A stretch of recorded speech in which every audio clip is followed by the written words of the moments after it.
What you say your name was again? Naylor. Clam Naylor. That's a funny name. Oh, good. Oh, I've never been out with a doctor before. Still, you know how to give a girl a good time. I'll say that for you. I'm pleased you've enjoyed yourself, my dear. Here, where are we going? I don't live down here. It's quieter this way. Oh, yeah. Well, that depends what you're up to, doesn't it? Well, you gonna kiss me then, Nora? Or do you want to? I was wondering. How do you feel now? How do I? Oh, yeah, Dave. Oh, go, yeah. Stuff you give me to the trick, all right. Good.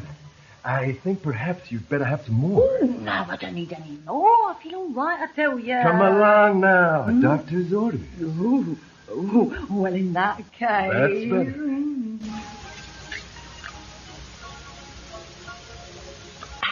There. Here. Do you always carry this stuff around with you? I get headaches myself. Oh, well, it's a good thing you're a doctor, then. I mean, if you can't look after yourself, who can you look after, eh? Now then, wasn't you about to, do something? I have to go now. What do you mean? Shall we meet tomorrow? Oh, here, don't go. About 7 o'clock? The Three Fairs? But what about... Oh, God.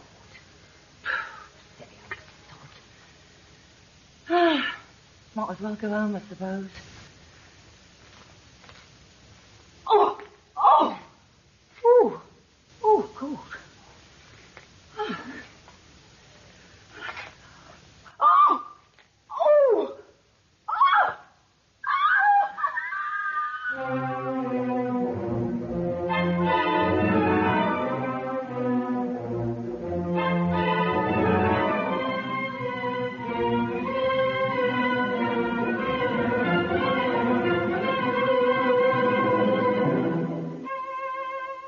We present William Chubb as Sherlock Holmes and Crawford Logan as Dr. Watson in The Adventure of the Pimlico Poisoner.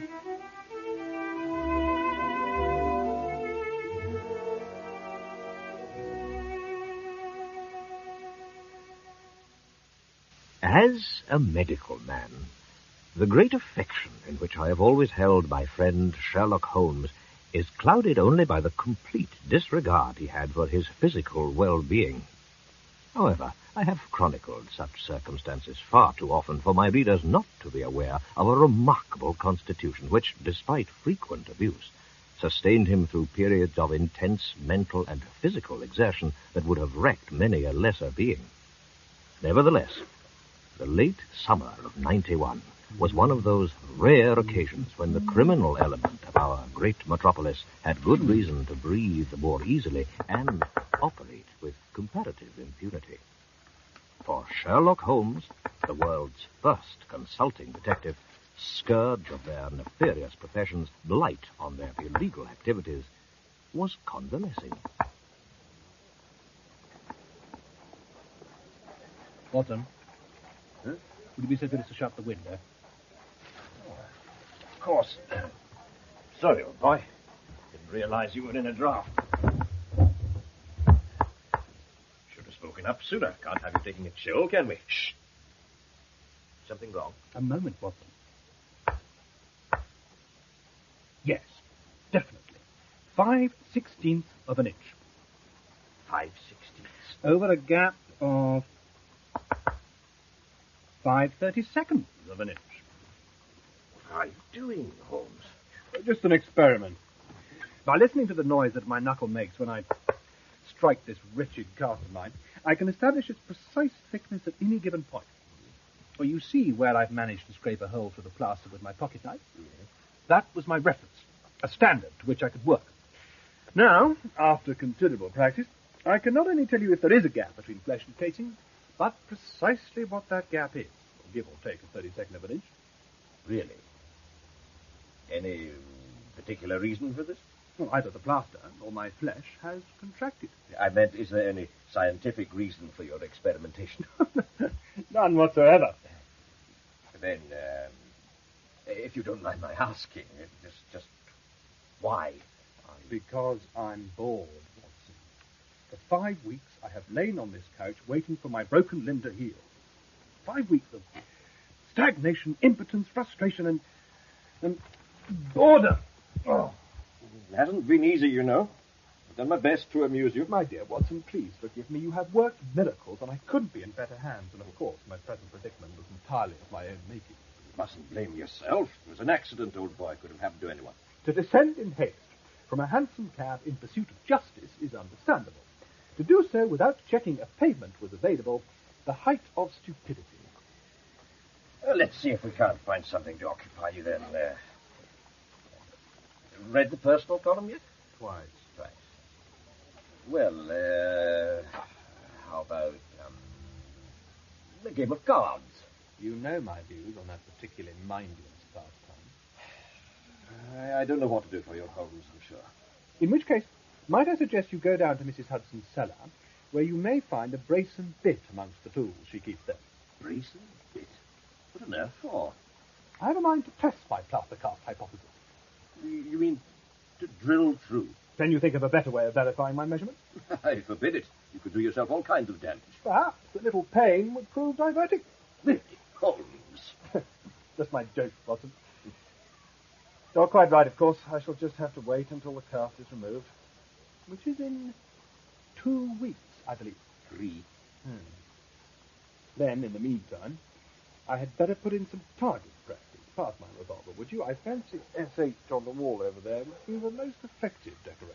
Mrs. Hudson warned you about that last time. Aha! The threat of eviction. Most unlikely. I really am an excellent tenant. Besides, what better protection than having one of the best marksmen in London under your roof whilst you sleep? Oh. All right, no target practice. Then, I'm afraid, Watson, there's nothing for it. It'll have to be the syringe. No. Be good enough to pass it to me, would you? I don't know where it is. In the chimney, where you put it. How do you know? Perfectly simple. There was soot on my hand. You're far too wily an old bird for that. What then? A purely natural reaction to my mentioning the word syringe. You glanced at the chimney. I'm not going to fetch it for you. Quite right. Why should you encourage me in such an abominable practice? Which means I shall have to fetch it for myself. Hand me my stick, would you? No. You really wish to see me crawl to my addiction? Ah, a reprieve. Yes. For both of us. Just what you need, Holmes. Visitor. I doubt it. Lestrade, perhaps. Shouldn't think so. Your brother, then. Mycroft never leaves the Diogenes Club. I'm sure it's someone for you. I hope you're right. For both our sakes. Oh, I swear these stairs never used to be as thick as this. Good morning, Mrs. Hudson. Oh, they'll take your breath away, they do. Thought I heard a ring at the door. Oh, gentleman to see Mr. Holmes. Gave me his card. Thank you. Ask him to come up, would you? Oh, very well. It is someone for you, Holmes. The butcher, the baker, or the candlestick maker? His card. Let me see. Well, now, Earl M. Klein, detective. Do you think he wishes to consult me, Watson? Undoubtedly. An unusual name. Yet I cannot recall Mr. Klein in any investigative capacity. You will see him. Of course. Who knows what diversion the possessor of such an unusual name may provide? Notwithstanding my delight that here at last was some possible stimulation for Holmes' extraordinary mind, I could not help feeling a certain apprehension as our visitor came up the stairs to meet me. Well over 6 feet in height, heavily built, with a massive lower jaw that protruded in an aggressive fashion. Despite a thick, luxuriant moustache, he was almost totally bald, with just a few strands of limp, gingerish-colored hair that hung down over the back of his neck like a fringe. To complete this bizarre appearance, his spectacles had been fitted with darkened lenses, thus making it impossible to determine the true expression of his countenance. You must be Dr. Watson. Indeed, sir. I have been looking forward to meeting you for many years. Oh? America is not so far away that we haven't heard of Sherlock Holmes' most able assistant. Delighted to make your acquaintance. And I yours, Mr. Klein. And where is the great man? In here, if you would care to... With pleasure. Mr. Klein. Forgive me if I don't get up. Not at all. Sherlock Holmes, I am honored, sir. Honored to meet the greatest man in our profession. Let me shake you by the hand. A pleasure to meet you, Mr. Klein. But one that hardly matches mine, sir. Why, you are a legend. A living legend. You have been in England long? Less than a month. I would have come sooner, but... well, professional duties. I'm sure you understand. Of course. Do take a seat, Mr. Klein. Why, thank you, sir. Would you gentlemen mind if I smoke? Not at all. A habit I often indulge in myself. You'll find an ashtray on the table beside you. Thank you. I see you smoke McCracken's number 2 leaf. A little mild for my taste. Mr. Holmes, you amaze me. This cigarette came from my case. How on earth did Every you... profession has its store of secrets, Mr. Klein. But, of course, you are well aware of that. Now, what was it you wished to see me about? I presume it is a professional matter. Indeed it is, sir. And if you permit me, I'll come straight to the point. No sense in beating about the bush, as they say. Quite. The Pimlico murders. What about them? A nasty business. Undoubtedly. 2 murders within a week and a few hundred yards of each other. To the point, Mr. Klein. Public confidence in the official force is low. There are rumors that we have another Jack the Ripper on our hands. So what is your proposition? You're ahead of me, Mr. Holmes. But I would expect no less. My proposition is this. We work together. We solve the Pimlico murders, bring the criminal to justice, and share in the generous fees your government will willingly pay to have this matter resolved. You flatter me, Mr. Klein. But you must be aware that I already have the good doctor here as my partner. I must, therefore, decline. Come now, Holmes. This is exactly the opportunity you've been waiting for. I think I may be the best judge of where my best opportunities lie, Watson. Surely. With Mr. Klein out in the field, as it were, and you here to contribute analysis and deduction, why... We'd have the rope round the villain's neck in no time at all. Exactly. Well, Holmes, what do you say? Simply this. Be kind enough to shut the door as you leave. For one agonizing moment, I feared the American detective was steeling himself to spring at Holmes. His huge hands whitened against the wooden arms of his chair, and his lips tightened into a malevolent, bloodless slit. I was reminded of the deadly reptiles I had encountered during my Afghan service, and began to calculate the time it would take me to cross the room to the drawer in which I kept my old service revolver. Very well, Mr. Holmes. Have it your way. I'm sure we will meet again. I'd say there was no doubt of that, Mr. Klein. By the way, do you intend to resume your walk in the park when you leave here? How on earth Had you been lying in the same prone position as myself, you would undoubtedly have observed the traces of damp grass and leaves that have adhered to the soles of your boots. The pavements of our capital streets are not noted for their vegetation. Good day to you. Splendid, Mr. Holmes. Splendid. Your reputation is fully justified. Should you change your mind, please be good enough to contact me through the personal column of the Times. You know, I almost wish I was not on the side of law and order. You would make a splendid adversary. Strange fellow. And a somewhat dangerous one, I shouldn't wonder. Really? Certainly no more a detective than Mrs. Hudson, a surgeon. Although when you consider the way she wields the knife when cutting our Sunday roast, perhaps I do her an injustice. She's an impostor, then. Most certainly. That the possessor of such a singular appearance should choose to enter a profession where anonymity can be considered a distinct advantage is doubtful. That he should fail to see how I could deduce that he smoked the Kraken's number 2 leaf, highly questionable. And that the only way he can be contacted is via the personal column of the Times, utterly preposterous. Yes, I had my doubts. I must say, Holmes, he was impressed by that cigarette business. Perfectly simple. Oh, to you, perhaps. Perhaps you'd care to... In my experience, American visitors to this country invariably prefer to smoke American cigarettes. As far as I'm aware, the only stockists of American cigarettes in London are Mulrain and Forsyth in Regent Street. And the only brand they stock is McCracken's No. 2 Leaf. Well? Oh, yes. As you say, perfectly simple. So, Watson, it seems we have something worthy of our talents at last. The Pimlico murders. But I thought a few days ago you didn't seem particularly interested. That was before we met Mr. Earl M. Klein. Oh, I see. That is, no, I don't see. You know my methods, Watson. Use them. And I recommend that you start from the premise that Mr. Klein may not be all that he seems. In the meantime, perhaps you would be so kind as to remind me of the facts of these Pimlico killings again. I presume you still have the newspaper clippings? Yes, they're over here. Ready for filing. Then you have my undivided attention. Please proceed. Well, now. It would seem that on the evening of 13th of October last, Ellen Dodsworth, aged 19, was seen strolling along the Vauxhall Bridge Road. Suddenly she pitched forward onto the pavement as if paralyzed. On being taken to her rooms, she developed convulsions and began screaming in agony. During the brief intervals of her torment, she gave a somewhat garbled account of being given a drink out of a bottle with white stuff in it by a tall man in a top hat earlier that evening. She died before reaching St. Thomas's Hospital, and the subsequent analysis of the contents of her stomach revealed the presence of strychnine. Not very pleasant, eh, Holmes?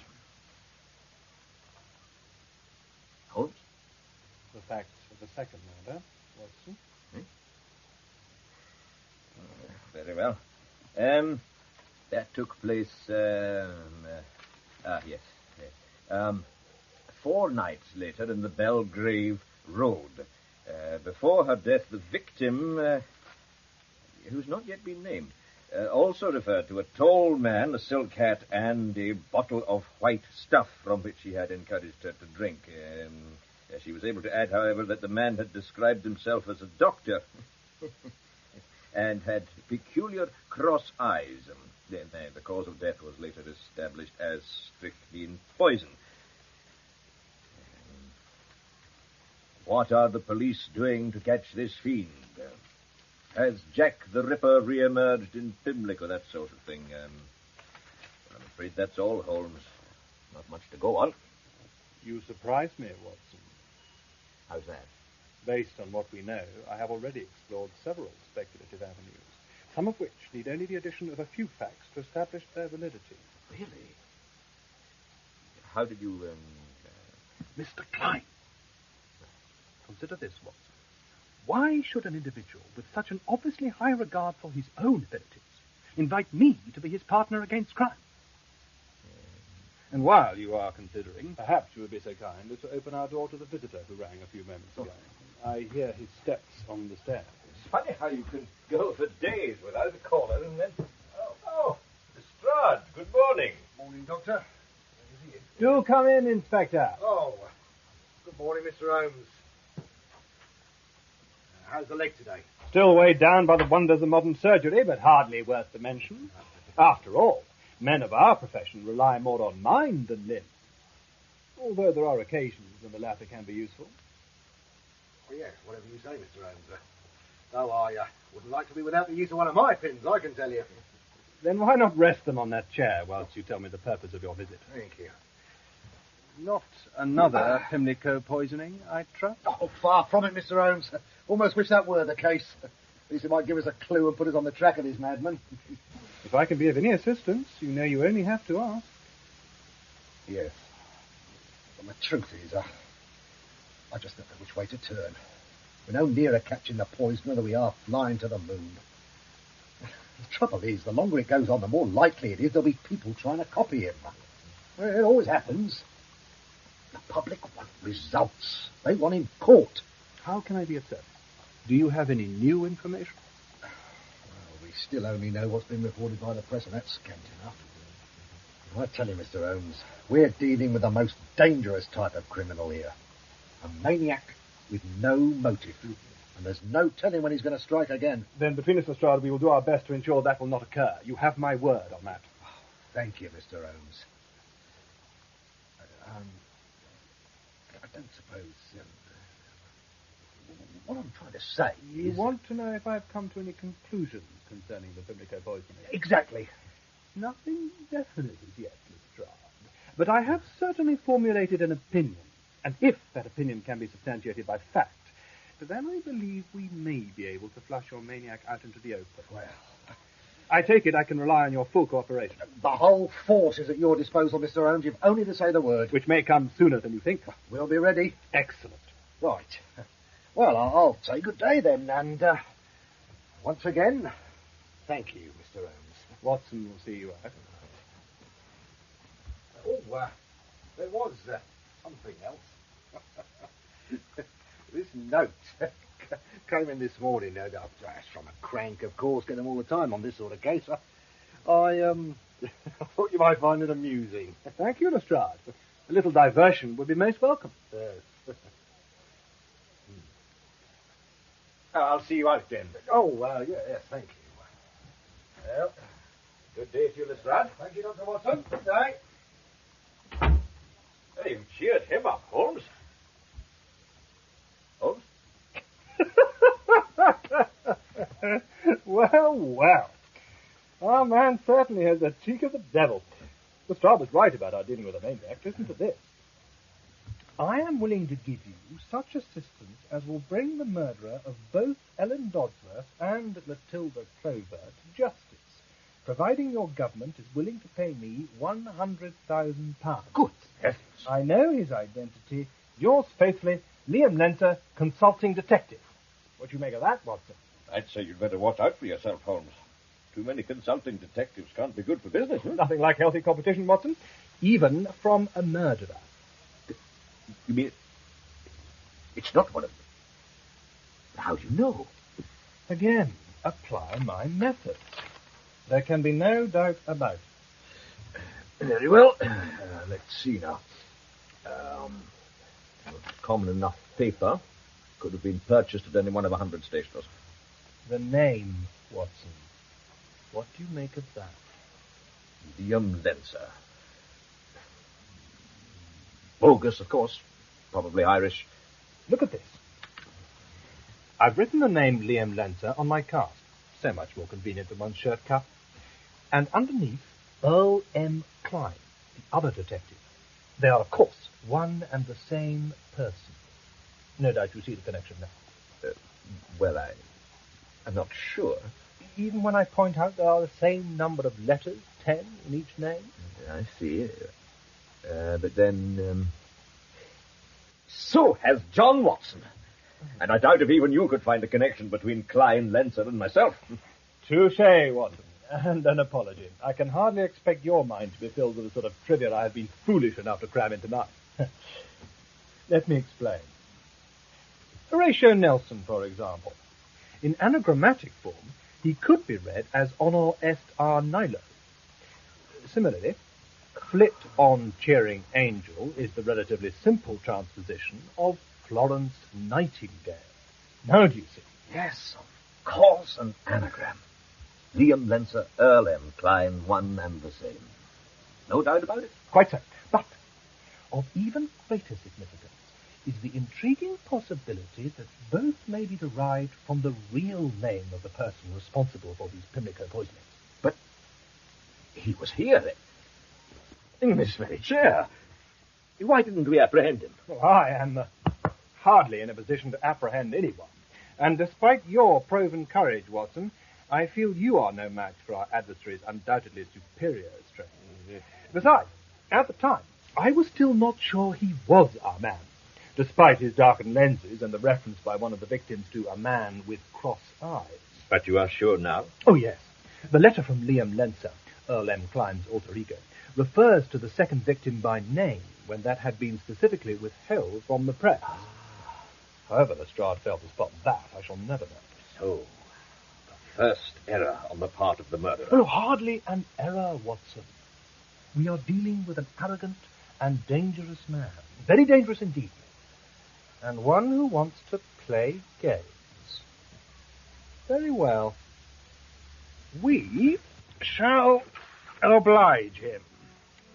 It was obvious that the key to the murderer's true identity lay in devising further anagrams from the letters of the names he had already utilized. So, for the next few minutes, we busied ourselves, Holmes on his plaster cast and I on a page from my pocketbook, in compiling a list of all the forenames we could extract from those letters. Alec, Len, Ian, and so on.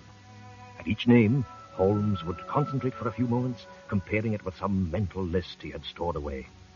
But as each, in turn, failed to register in that immense filing cabinet locked in his brain, I began to suspect that, for once, he was pursuing a false trail. However, as we began working on permutations that began with the letter N, and I myself had got no further than N-E... We have him, Watson! Neil! Double L. Neil Cream. Quickly now, pass me the index. I realized at once that Holmes had been able to make the vital connection by relating the name to some press cutting he had filed away concerning the man. I knew that the entry of Neil Cream into that vast index of people and events could only be for something sensational. Now, let me see. Campbell, the St. Albans Strangler, and Cochrane.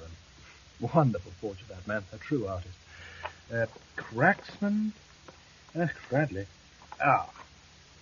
Here we are. Cream. Yes. Now I remember. What's that, Holmes? A series of newspaper items that make up a veritable catalogue of crime. A potpourri of poisoning, you might say. Listen to this. September 1870. Edmonton, Alberta. Fellow student, Emily Baxter, found dead in Cream's room. Autopsy, traces of strychnine. Verdict, suicide. 1874, February, McGill College, Montreal. Having qualified as a doctor. What do you think of that, Watson? It would never have happened in my day. Having qualified as a doctor, body of waitress, 5 months pregnant. Found behind surgery, bottle of chloroform beside her. Verdict, administered by some person unknown. Extraordinary. Fellow had the luck of the devil. January 1881, advertised revolutionary cure for epilepsy, seduced wife of sufferer when she came to surgery, sent her home, husband died 3 weeks later. Strychnine poison. Why, the man's a maniac. How could they possibly set him free after that? It seems they didn't. Illinois Gazette, 13th July 1881, poisoner given life sentence. Following a trial lasting for 17 days, Neil Cream was found guilty of murder and sentenced to imprisonment for life in the Illinois State Penitentiary. Rejecting prosecuting counsel's demand for the death penalty, Judge Josiah P. Fairweather stated there was reasonable doubt as to whether the fatal dose had actually been administered by Cream. That's our man, Watson. Hardly, old chap. Not when he's serving life imprisonment several thousand miles away. Then he's either escaped or been set free. Either way, Neil Cream is here in London. I'd stake my reputation on it. I suppose. Would you mind playing errand boy, Watson? No, of course not. Then I have 2 tasks for you. Firstly, go to Scotland Yard, present my compliments to Inspector Lestrade, and ask him to send an official cable to the Governor of Illinois State Penitentiary inquiring after the present whereabouts of Neil Cream. I'll go straight away. Put my coat on. A bit of a nip in the air. Where else do you want me to go, Holmes? Holmes? How do you think Alec would suit me? I don't quite follow. Yes, Alec. Well, it doesn't carry quite the same weight as Sherlock, of course, but I like it. That leaves Nilrem. Milner. Alec Milner. What do you think, Bob? Is that another of those anagrams? Indeed it is. Well, how about Alec Merlin? Merlin? Capital, Watson. The name has certain magical properties, which may well work in our favour. Yes, Alec Merlin. Your pocketbook, Watson. Unless you'd rather take this plaster cast of mine all the way to the offices of the Times. Oh, I see. No, of course not. There you are. Thank you. Now then, O.M. Klein, Need demonstration of your abilities. Lupus Street. 10 o'clock tonight. What? Alec Merlin. Oh, there. That should flush him out. Make sure that gets into tomorrow's personal column, would you? And, Watson, ask Lestrade if he could possibly spare me some time this afternoon. We have some arrangements to make before we meet Mr. Neil Cream again.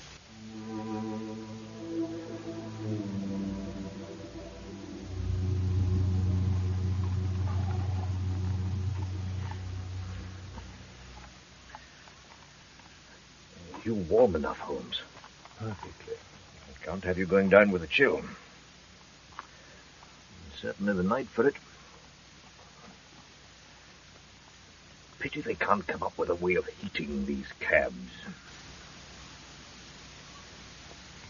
Are you sure you wouldn't like another rug? Do stop fussing, Watson. I'm just looking after my patient. Would have thought you'd have learned to put up with it by now. Simon Forsyth. And who might he be? No one, really. Well, no one in particular. Another of those anagrams. Well, certainly not of Neil Creed. My name, actually. Really? Simon Forsyth? John H. Watson? You have the better of me, old boy. No. I omitted the John and used my middle name. The H stands for Hamish. How very interesting. What time is it? It's about 7 minutes to 10. Oh. Can you see anything in the street? Quiet as the grave. Mind you, can't see that much of it. Damn fog. Not the sort of night to be out and about.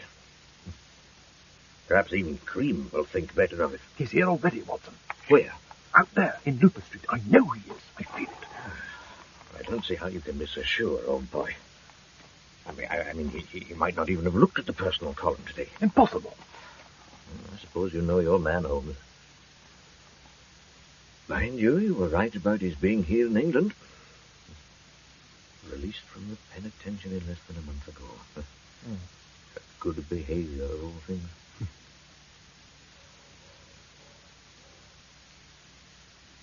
What's that? I didn't hear. Your revolver, Watson. It's all right, it's only Lestrade. Had me a bit worried there. Well, Lestrade? Nothing to report, Mr. Holmes. No sign of him, then? Not but the sign of anyone. A bit too quiet for my liking. Fog doesn't help either. Seemed to be a right peas super. I take it you're ready for him. Oh, I've been for the last half hour, Mr. Holmes. 20 of my best men, all armed. Plus Constable Billings, your driver. They're well hidden? Had a job finding them myself, and I knew where they were. Oh, pity it had to be Lupus Street, though. Must be one of the longest in London. Anything less, and he might not have taken the bait. You think he'll show, then? Without question. But when? That's what I'd like to know. 5 minutes' time. I said 10 o'clock, and I don't think Mr. Cream would be one to disappoint me. Well, we're ready for him. I feel lucky, Mr. Holmes. He'll wish he never set foot in this country by the time. Good God! He's here! I knew it! Fast as you can, Billings! What's that? Wait, mate. Hold on, Lestrade. I'm all right. Just hope we're in time. Your man's certainly punctual, Holmes. Even early. Possibly a little too early, Watson. There they are! Outside the Three Feathers! Whoa! Steady there! At least there's some light down there! Careful, Lestrade! A bit reckless of him, that. He sees an end to his troubles, Watson. Oh, yes, but I don't want 2 broken legs on my hands. I'll go and see what's happening. Now, you stay where you are, Holmes. I must see for myself. You're not leaving this camp. For heaven's sake, Watson, There'll be no argument. You're staying here. I'll be as quick as I can. What's happening, Lestrade? Hey? Doctor.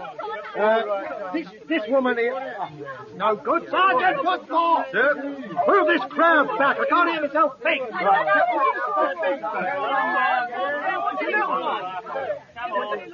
that's better. Now then, this is Jeannie Thompson. Says she come out of the pub there and started walking down...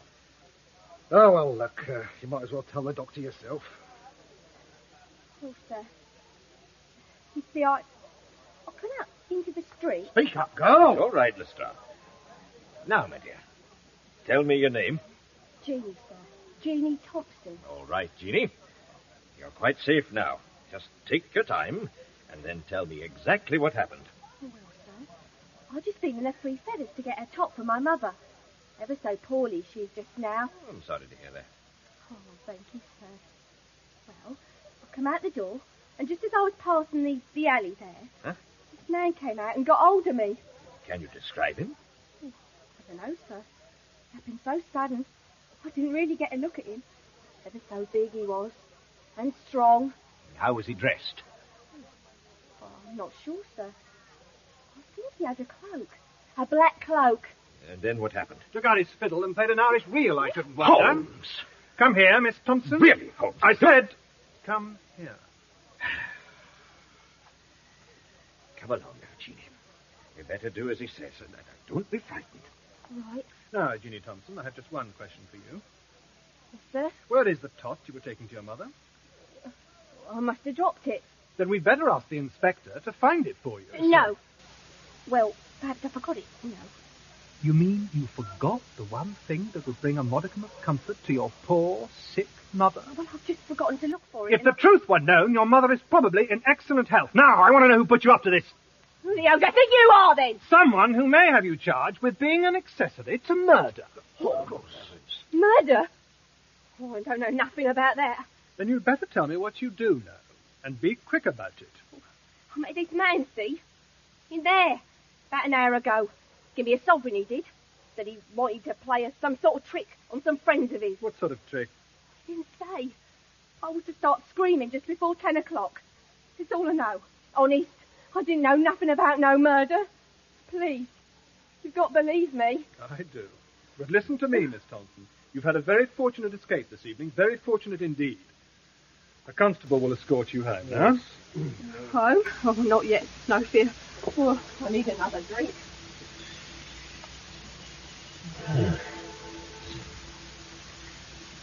Well, Mr. Holmes, seems we missed him this time. I think not. But, how do you mean? Listen. Well? It's 10 o'clock, Lestrade. The appointed hour.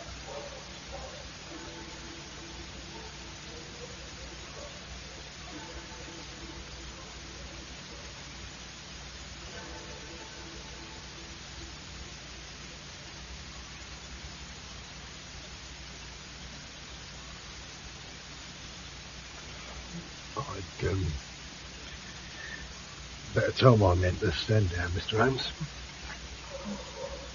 Never mind, Holmes. There's always another day. You'll have the last laugh, I know that. Thank you, Watson. I have to admit, Cream may well have got the better of us on this occasion, and yet I'm not completely convinced. Come on. Did you hear that, Mr. Holmes? What? He's still here! Into the cab! Fall into the street! Come on, then! This way! All right, Billy! Quick as you can now! Fly you off, sir! As we sped back down Lupus Street in the direction from which we had come but a few short moments before, I was only too well aware how Holmes would be reproaching himself for having endangered the life of an innocent person in his attempt to catch this fiend. I earnestly prayed that we might at least be in good time to save that life, even if Cream were to make good his escape on this occasion. The door, Watson, hurry! Now, look here, Holmes, that leg of yours. I take full responsibility. Come on! Dr. Cross, take 6 men and seal that end of the street. Get inside of him, Lestrade. Ah, Mr. Holmes. If he's still here, we'll catch him. I fear the fog may be in his favour. The victim, is she... She's all right. Sergeant Woodthorpe's with her. I must speak to... No, I'd rather you didn't, Mr. Holmes. She's very distressed. Seems our friend tried to force her to drink from his bottle. His bottle of white stuff, no doubt. No doubt. Perhaps you'd be so good as to take a look at her, Doctor. Yes, of course. But really, it's for the best, Mr. Holmes. I'll take a full statement from her tomorrow. You're quite right, Lestrade. I've done enough damage for one evening. No, Mr. Holmes, I had didn't no mean- right to risk an innocent life. You were trying to protect a lot more. I'm not making a particularly good job of it. You've no reason to reproach yourself. You flushed him out. A damn sight more than I was able to do. But I didn't let him, Lestrade. Oh, you will, Mr. Holmes. I know you will. Everything all right, Doctor? I think so. No real harm done. She's been through a terrible ordeal, of course, but she's young. Good night's sleep, that's what she needs. Yeah, I'll get what's ought to see her home. And, perhaps you'd best do the same with Mr. Holmes here. Eh? Oh, right, yes. Leave him to me. I'll say good night then, Mr. Holmes. Billings will drive you back to Baker Street. I'll probably stop by in the morning. Unless we catch him tonight, of course.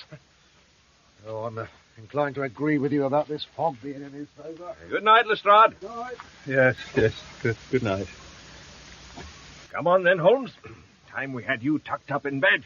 I've failed, Watson. Nonsense. I've failed because I treated this whole business as a game. A game with Neil Cream as my opponent.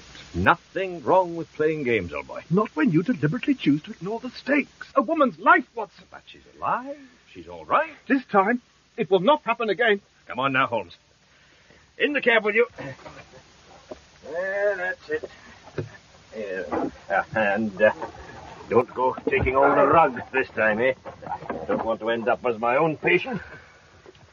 Right-o, Billings. Baker Street.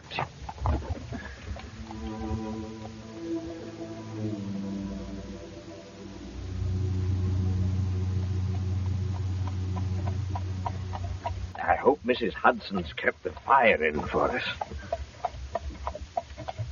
Holmes? What was that? Oh, sorry, old boy. Didn't know you'd nodded off. No, I was just thinking. What did you say? I hope there's a fire waiting for us. Yes. And I think a nightcap could be in order. Strictly medicinal, of course. Why have we stopped? So we have. We can't be in Baker Street already. I wouldn't have thought so. Let me see now. Could be anywhere. Hardly see across the street. I'd better ask Billings what's going on. Perhaps he's the one that's dropped off, eh? Billings! I say, Billings! Good evening, gentlemen. Good Lord. Cream! Keep your hands where I can see them, Doctor. I've no doubt a military-looking man such as yourself might well have a revolver to hand. Do as he says, Watson. Thank you. What have you done with Billings? You'll be all right. Most English policemen have thick skulls, I imagine. When did you take his place? In Lupus Street. Where else? Can you think of a better way to escape than to become the driver of the illustrious Sherlock Holmes? Consulting detective. I'd advise you to watch your tongue, sir. You're hardly in a position to offer me advice, Doctor. It's all right, Watson.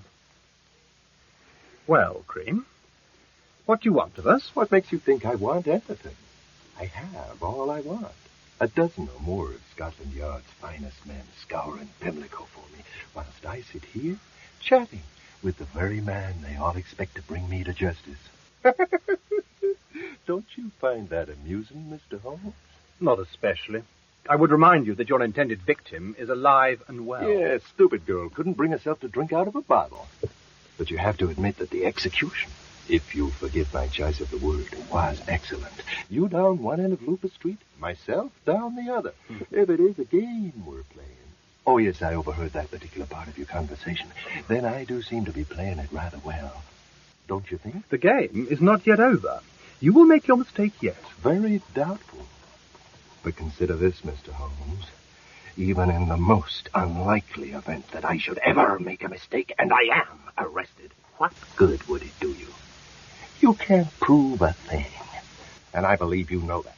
Believe me, Cream, I will find a way. I don't doubt. I'm sure you need all the assistance you can get just now. Good night.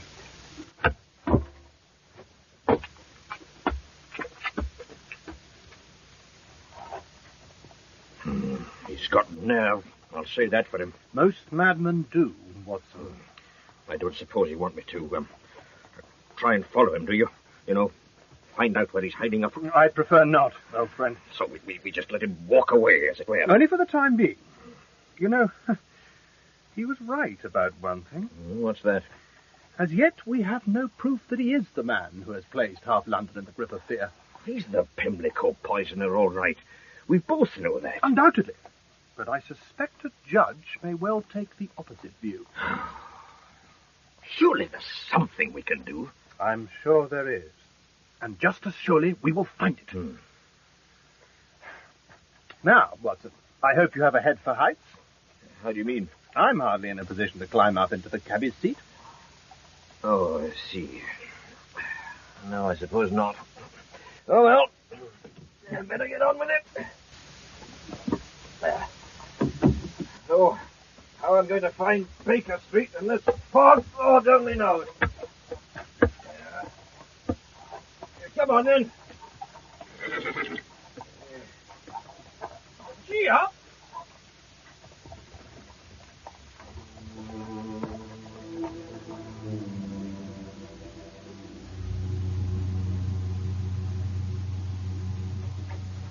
There you are, Watson. Morning, Holmes. I was expecting you at least 20 minutes ago. Thought I'd have a bit of a stroll.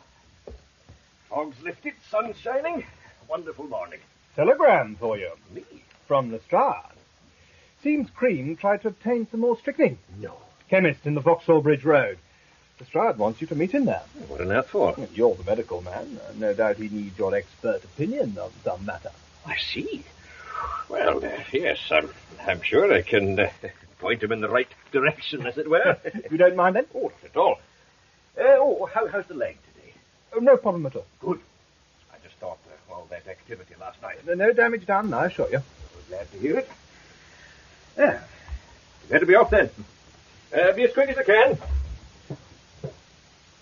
Expert opinion, eh?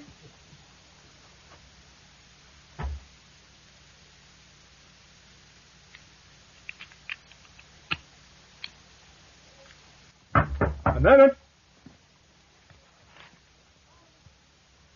Come in.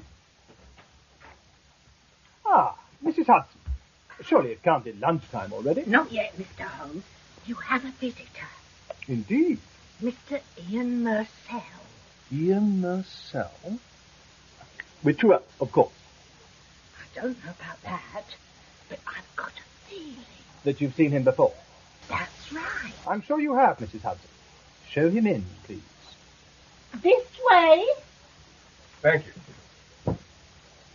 Good day, Mr. Holmes. Good day to you, Mr. Murcell. Thank you, Mrs. Hudson. Very good, sir.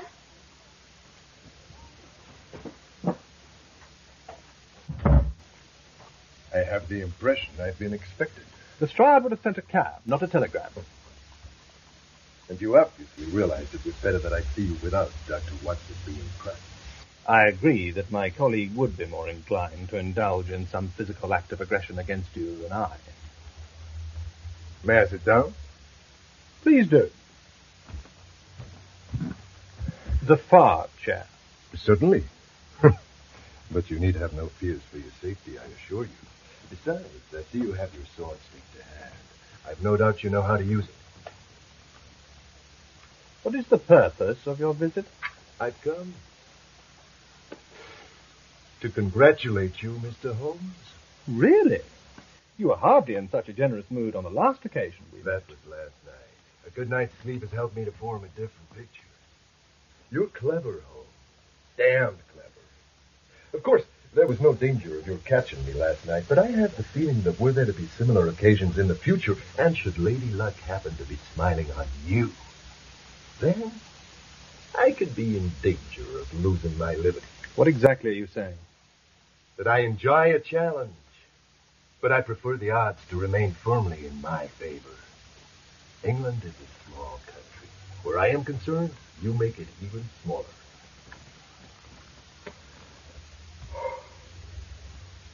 I am moving on. So, you admit defeat? Hardly. I still have my liberty. Not for much longer, I assure you. You play from a weak hand, Mr. Holmes. Perhaps in time. But I feel discretion should be the better part of valor. Which is why I have decided to move on. To where? The continent. It offers two distinct advantages. More room and no Sherlock Holmes. I should feel flattered. You may feel whatever you please. And yet I find it difficult, if not impossible, to believe you. That is no concern of mine. I think you're running away. Hardly running, Mr. Holmes.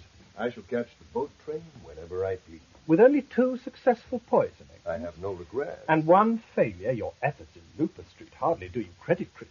A temporary setback. Nothing more. Hardly a setback.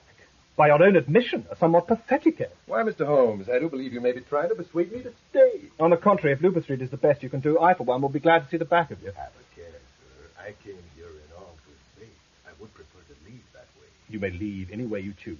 The sooner the better, as far as I'm concerned. I will not be provoked, Mr. Holmes. I have the greatest respect for your abilities. And I have no doubt you have enjoyed the intellectual pleasure of our dealings as much as I. Intellectual pleasure? You flatter yourself, Cream. If those pathetic anagrams of yours are the nearest you get to intellectual pleasure, your mind must be even more diseased than I thought. I'm warning you, Holmes. I can think of no better time for you to leave for the continent, as there is no doubt in my mind that should you attempt to continue in this imbecilic, amateurish way, you will have as good as put the hangman's noose around your own neck. Or you'll end up in the lunatic asylum, which is undoubtedly where you belong. You pay for that! One step further, Cream, and I shall put a bullet right between your eyes. Exactly, my friend. A sword stick needs mobility. A revolver merely a steady hand and an excellent eye. And I assure you, I have both. You wouldn't dare. Not here. Perhaps you'd care to put that to the test. That would be murder. I hardly think the destruction of vermin would be considered a capital offense. Very well, Holmes. Now listen carefully. I should prefer not to listen to your ranting, Cream. Just close the door on your way out. There's a good chap. You pay for this, Holmes. I swear that within 24 hours, you'll wish you'd never heard of my name.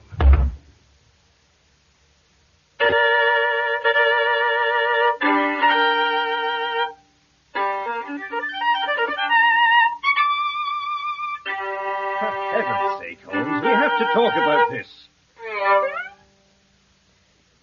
For my own part, I don't mind being sent on some wild goose chase. But when your very life is threatened by this madman, the least you can do is take it seriously. Oh, really, Holmes, you might stop your fiddling when I'm trying to talk to you. Fiddling, Watson. I may only have paid 55 shillings at a broker's in Tottenham Court Road for this instrument, but it is a Stradivarius. However, although I am perfectly willing to conduct our conversation in this delightful manner, obviously you are not. There, Watson. You have my undivided attention. Pleased to hear it. Well? Damn it all, Holmes, the man has threatened your life. Better my life than some innocent person on the other side of the channel. But you don't seem in the least concerned. On the contrary, I am most concerned. I simply refuse to let it deprive me of my pleasures. Few though they may be. But surely, don't you think we should inform Lestrade? The last person I would inform of my present predicament. Lestrade has many admirable qualities, but the subtle art of giving protection without advertising his presence is one which, alas, I fear has passed him by. But you can't just sit here and wait for Cream to make his move. Can you suggest a more comfortable place? Well, you may not be concerned for your own safety, but I can assure you that there are those amongst us who do care. Care very much indeed. My dear Watson, good, faithful friend, my only real concern is that my actions may put at risk one I hold in the deepest esteem and affection. After all we've been through together, the least I can do. But as I know neither when nor where my adversary will make his move, I have no alternative but to endeavour to keep my spirits up. put on a brave front, that sort of thing. Exactly. Well, I suppose it's for the best. And even better when one has eaten well. So, if you'd be good enough to open the door for Mrs. Hudson, I fancy I hear her step on the stairs. Yes, of course. Bearing the supper tray, I trust. Must say, I'm feeling a bit peckish myself. Oh, Dr. Watson, you made me jump. Sorry, Mrs. Hudson. Perhaps I I could... can manage, thank you. Be ashamed to drop it now. Is that game pie I see, Mrs. Hudson? It is. Excellent. And the cup that cheers, too. Well, I don't know about that, but this bottle comes with Mr. Lestrade's compliments. Come this afternoon when I was out. Very generous of him. I'll put the tray down here. I'm sure you can do the rest, Doctor. I'll take care of our patient, Mrs. Hudson. Don't you worry about that. Then I wish you'd hurry up and get him back on his feet again. I've lost count of the number of times I've been up and down these stairs in the past 6 weeks. Must have worn at least one pair of shoes out, to say nothing of a linoleum. You see, it's all your fault, Watson. I knew you hadn't been taking care of him properly. Anyone who has you for a patient, Holmes, deserves a medal. At the very least. Now, we have some serious business to attend to. Let me see the cork. I don't know why you don't just look at the label. A wine label is merely for confirmation of one's sensory analysis. There would be little point in developing an acute sense of smell if it were not to be put to the test from time to time. Now, let me see. Well, now, a claret, of course, but undoubtedly an aristocrat. Yes, possibly. Year? All in good time, Watson. We must start with the grape.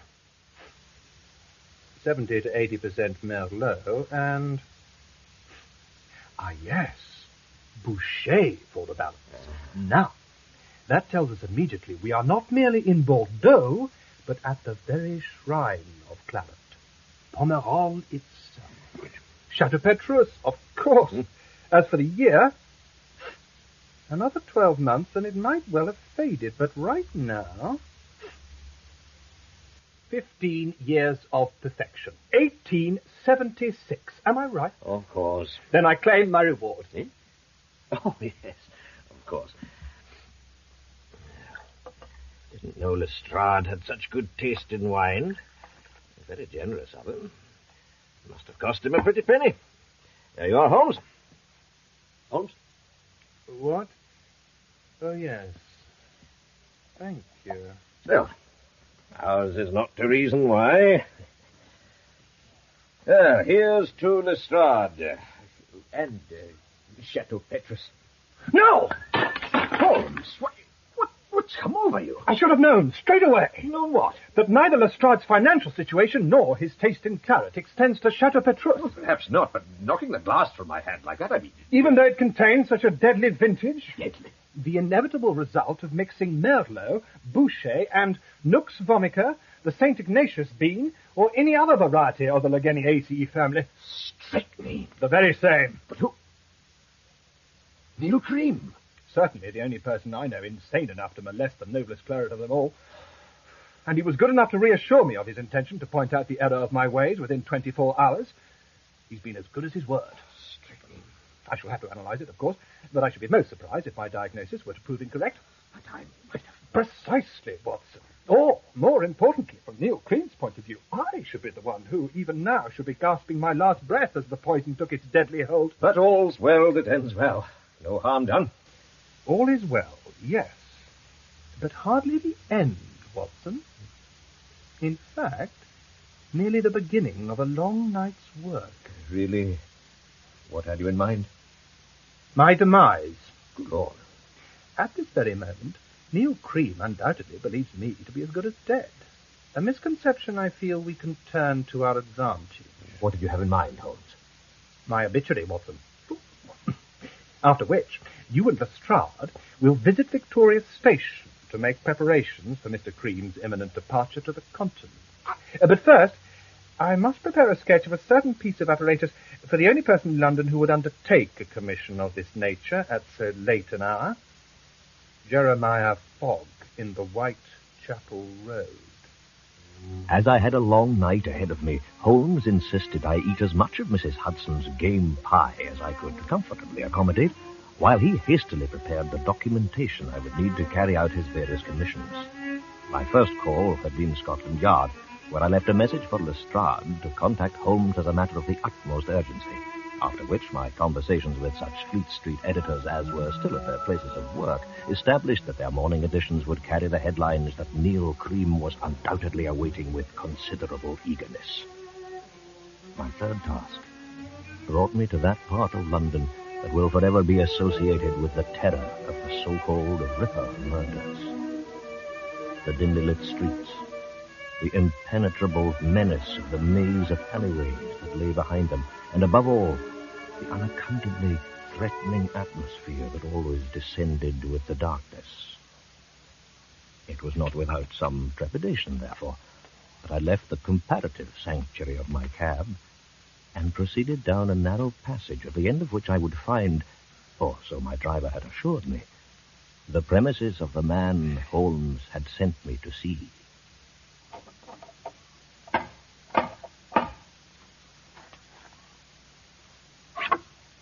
What do you want? Jeremiah Fogg. And if I am? Then I have a commission for you. Come back in the morning. Please, Mr. Fogg. Open the door. I must speak with you. Now, give me I told you to come back in the morning. The job is urgent. It must be done tonight. Not by me, it won't. Now look what you've done. Get up here. Go on, get out of here. I come from Sherlock Holmes. Do you now?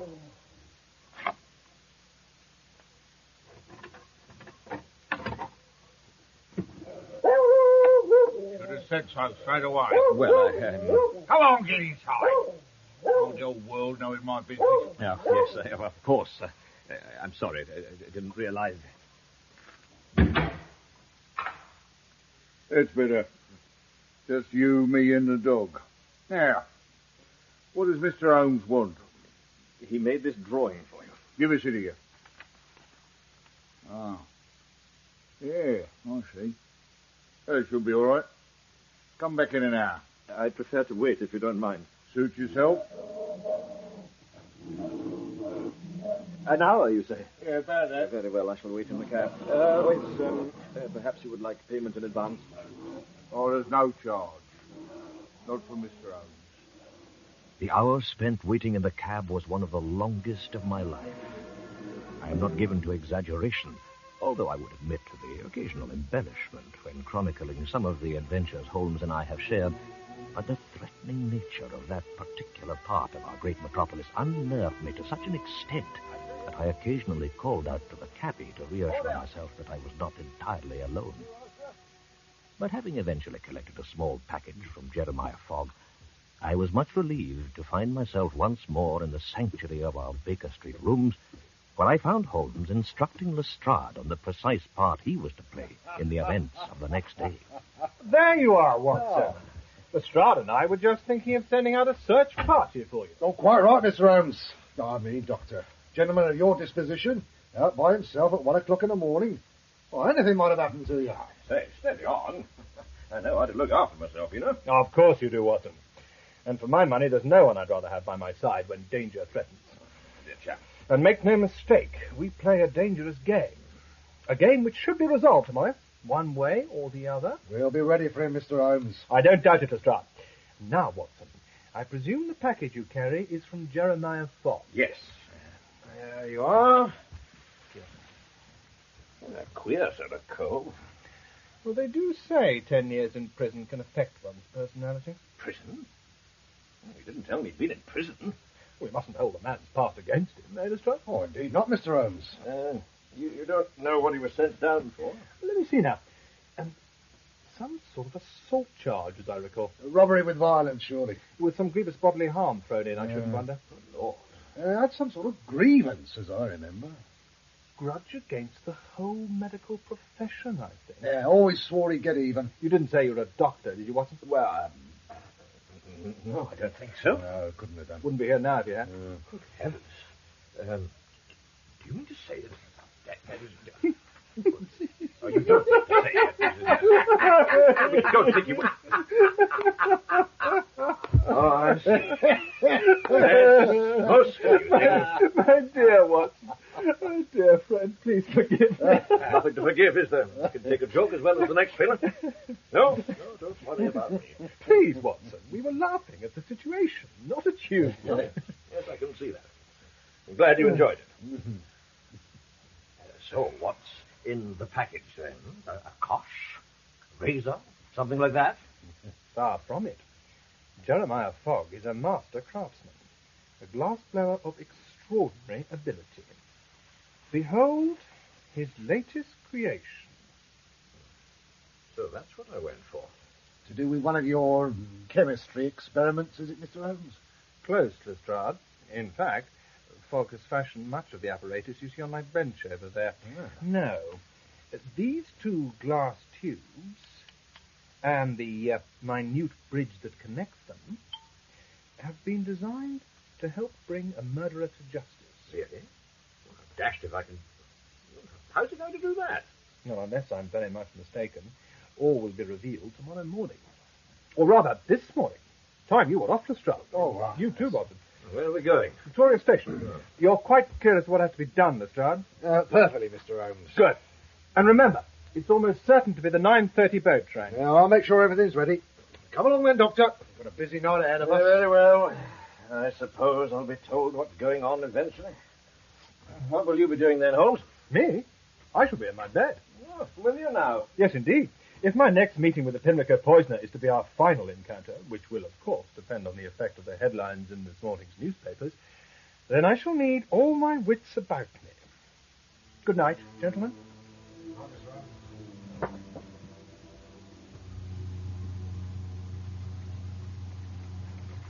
Excuse me, Constable. Yes, love?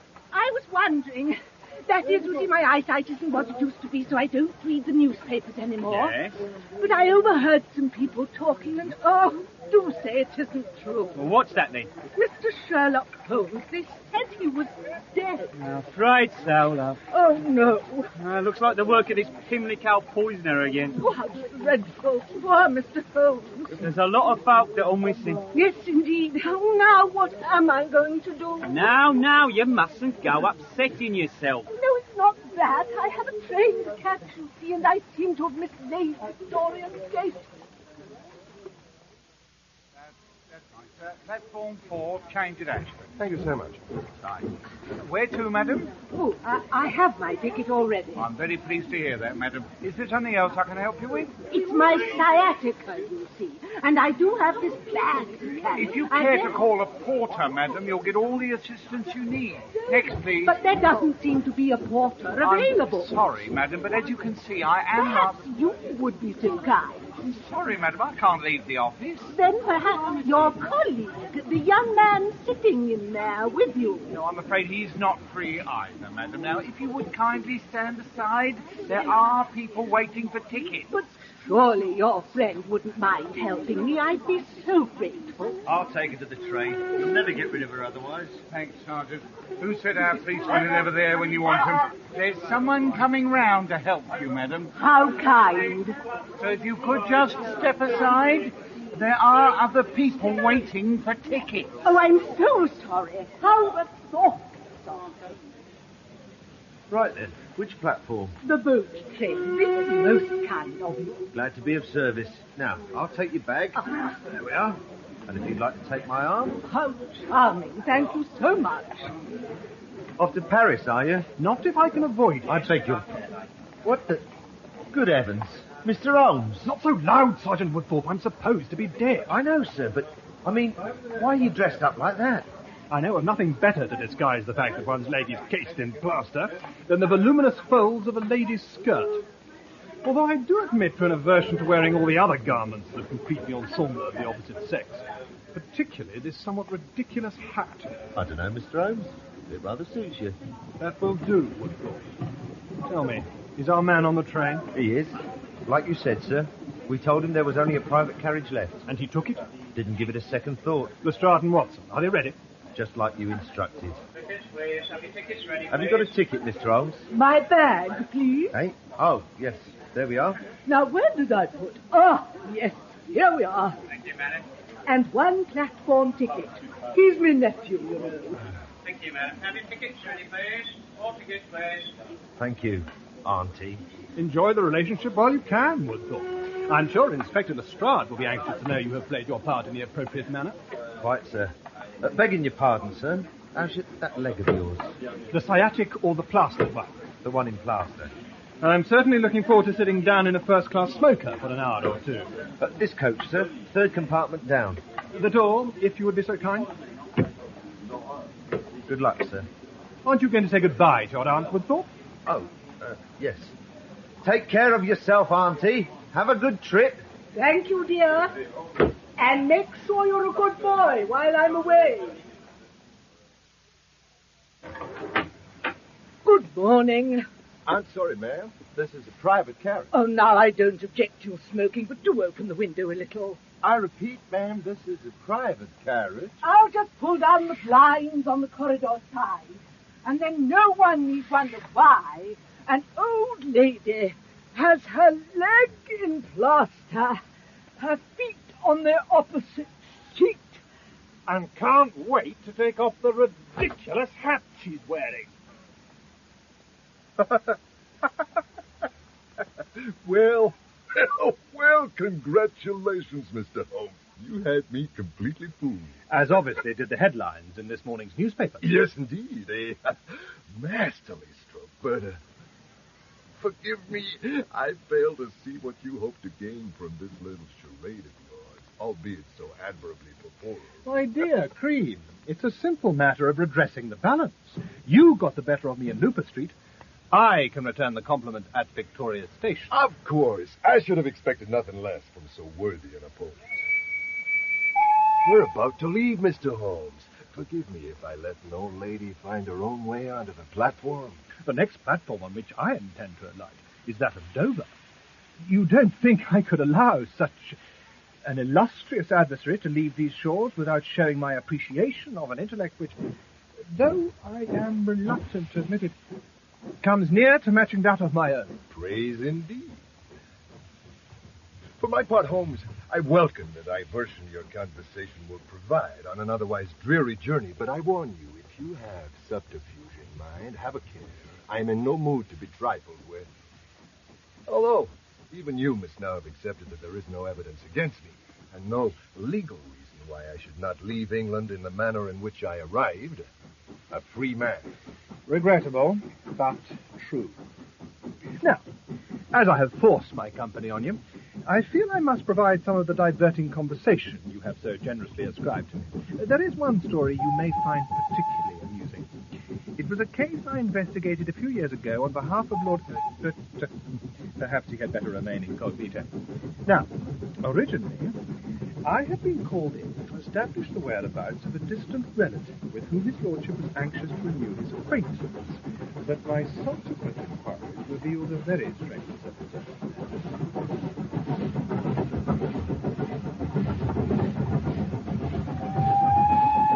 Although the only tangible evidence I had was the fact that the incorrect grade of lubricating oil had been applied to the flywheel, his lordship was generous enough to admit I was right, and paid my fee there and then.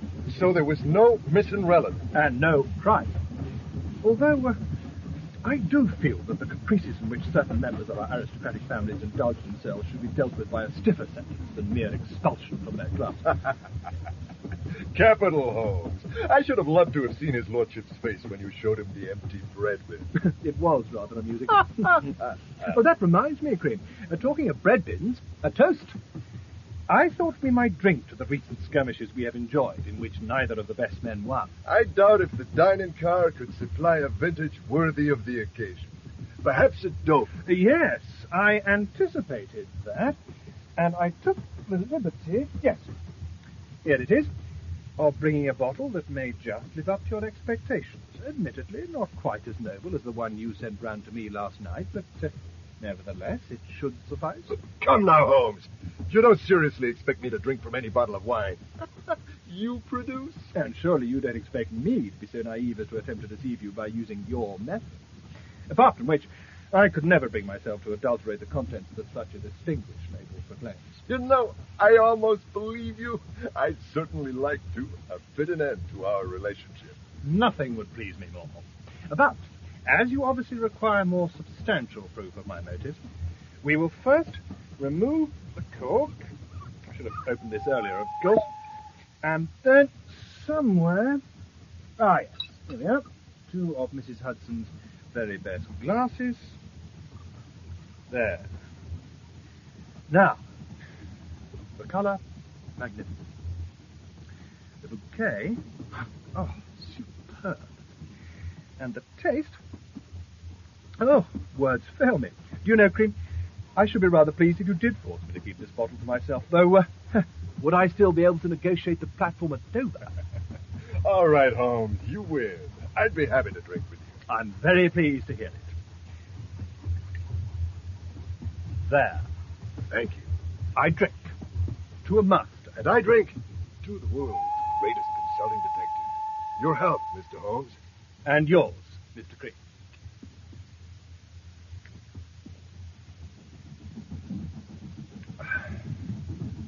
You're right. A splendid wine. Then let me refill your glass. Thank you. So, you moved to pastures new. Indeed. I've always dreamed of going to Paris. You realize that Inspector Lestrade will be sending details of your recent activities here to the French authorities. I expect nothing less. I have a mind to advise him against it. Now, why should you wish to do that? Well, quite simply because I'm not entirely convinced you are what the more sensational elements of our popular press have come to refer to as the Pimlico poisoner. Really? And what has led you to that conclusion? Well, the fact that we have no proof. Not one shred of evidence to link you with these murders, apart from your sojourn in the Illinois State Penitentiary, which did, as I recall, start with the illegal use of strychnine. True, you have no proof as far as Lestrade is concerned, but between you and me, surely no proof is required. We both know. Well, that is my dilemma. I'm not sure that I do. Not for certain. Why? Let me explain. Suppose, just suppose, mind you, that you are not the murderer, but you were so fascinated with the crimes that were baffling the police that you decided to capitalize on their inability to solve them by embarking on an intellectual duel with myself. Hardly likely. But perfectly plausible. Then tell me this. Why did I take the place of the police coachman in Lupus Street that night? Sheer effrontery. Also to make me believe that you were the murderer. I must say you very nearly succeeded. All right. How did I know exactly where to be that night? How could I have known an attempted murder would take place at exactly 10 o'clock? Yes, I thought about that.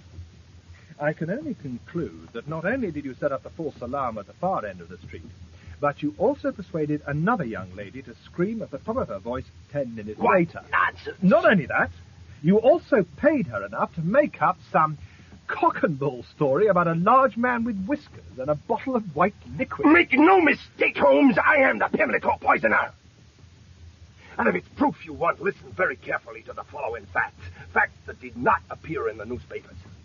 Ellen Dodsworth, 19, yes, but born in Bradford, not Leeds. 4 months pregnant at the time of death. Orphan. Matilda Clover, music hall artist. Favorite food, oysters. Favorite drink, champagne. Father, a lighterman. Brother, a waiter. Mother, dead. How'd you know all this? Because they talked to me. They talked to me. Before I made them drink. And what did you make them drink? Whiskey? Gin? I made them drink from my bottle. Which contained? Strychnine. So now do you believe me? Or do you need further proof? No.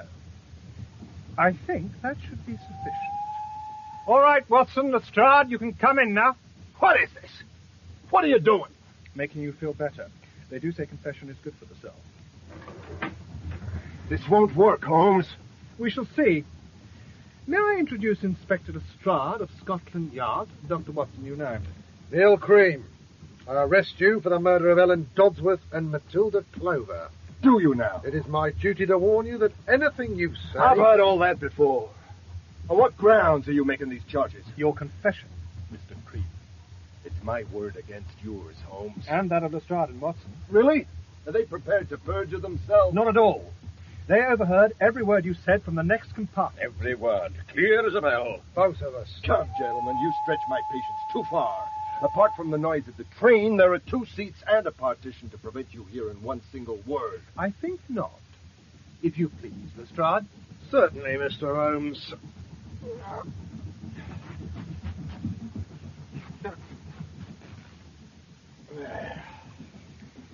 Behold, the next compartment. No partition, no second seat to muffle the sound. Well done, Lestrade. You too, Watson. A splendid night's work. As I was saying, you are not obliged to say anything. You really believe this will stand up in court? 3 against 1? No longer simply my word against yours. With the word of 3 people whose reputation demands they put someone on trial for the Pimlico poisonings at any cost?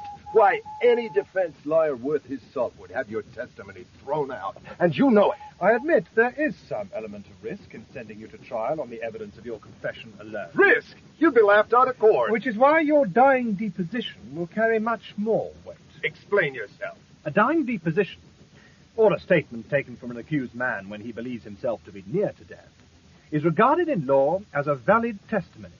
Is that not so, Lestrade? Well, yes, Mr. Holmes, but I hardly think...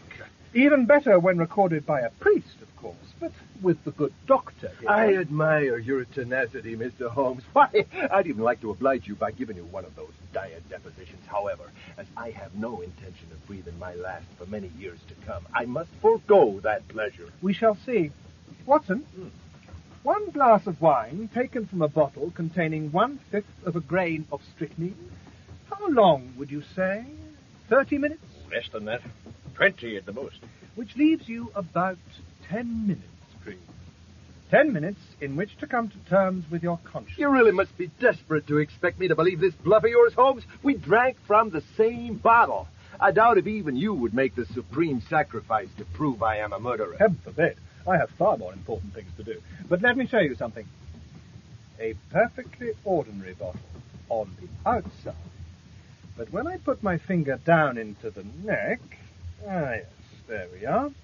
Not quite so ordinary on the inside. What was the trade of Jeremiah Fogg, Watson? Glass blower, wasn't it? Master glass blower. And here we have the perfect example of his art. 2 slender glass tubes connected at the bottom and bridged at the top, and one of them blown into a small bowl, and of exactly the right dimension and delicacy to pass through the neck of the bottle, but to remain unseen to all but the most astute observer. Ah, I see I have your attention, Mr. Cream. Let me explain.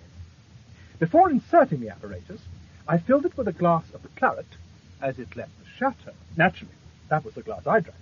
But the second glass, the contents of which now rest in your stomach, Mr. Cream, was unfortunately tainted by a certain substance with which I believe you have more than a passing acquaintance, to wit, strychnine.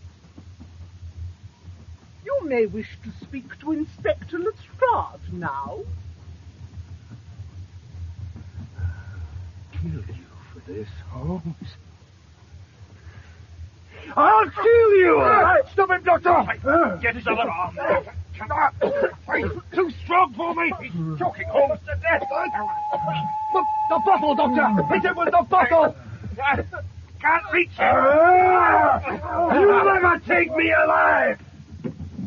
May the devil take the lot of you!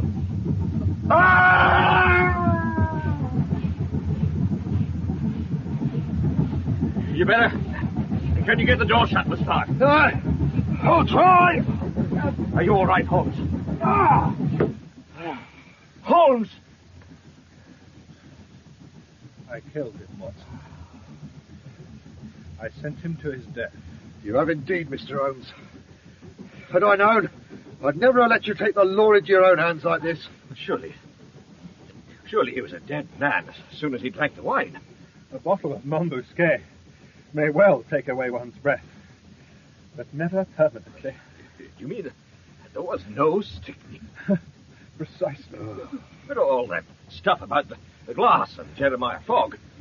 It worked rather well, didn't it? too well. Come, Holmes. You can't blame yourself for the death of a man like that, a murderer. Can't I? I cheated him by making him think he was dying. He cheated me by taking his life into his own hands. I killed him, Watson! I will never forgive myself for that. What do we do now, Lestrade? Oh, I'm not quite sure, Doctor. I've never pulled the emergency chain before.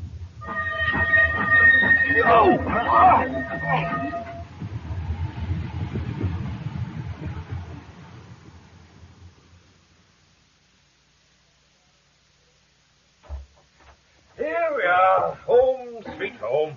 Come on, old chap. Ah, Lestrade. Yes. Mrs. Hudson let you in, did she? Well, perhaps I should have waited downstairs. No, perfectly all right. Just in time to welcome home my ex-patient. In you come, Holmes. Show us all how well you can walk now. Really, Watson, I would prefer not to be treated like a 4-year-old. Good morning to you, Lestrade. Morning, Mr. Holmes. Think you can make it to the chair by yourself? For pity's sake, Watson, if this is a sample of your bedside manner, I shall be careful never to display any symptoms of whatever ill before me in the future. See what I've had to endure all these weeks, Lestrade. What a patient. Well, I'm sure it must be a great relief to you, Mr. Holmes. Getting that plaster off, I mean. You will never know how much. Now, what brings you to Baker Street? Well, I seem to have come just at the right time. You being back on your feet, as it were. That is, Scotland Yard have need of your services again. Excellent. Delighted to hear it. Like to keep busy. Anything to keep my mind off that depressing business yesterday. Well, this could well have something to do with yesterday's business. You'd better tell me about it. Well, sir, after the train stopped and I'd organised the coach to take you and Dr. Watson back to Ashford, Woodthorpe and I and some of his men, we searched the line for his body. And? We didn't find it. Well, as you know, the London train passed us just after we'd stopped, so I thought the body might have been pushed down the line a bit. Well? We covered 5 miles, both sides of the tracks. No sign of him. But he must be there. Probably rolled down the embankment, lying under a bush or something. Well, that's what I thought, sir. Sergeant Woodthorpe and his men are still searching. Then I don't see how I can help, Lestrade. I may have had my plaster cast removed this morning, but even I would not be so foolhardy as to go scrambling in and out of the undergrowth looking for Neil Cream's body. That's not what I had in mind, Mr. Holmes. You see, we had a report in from the Kent Constabulary this morning. Well, more a request for assistance, you might say. Seems they had a murder last night. Young lady near Ashford. Poisoned. With strychnine.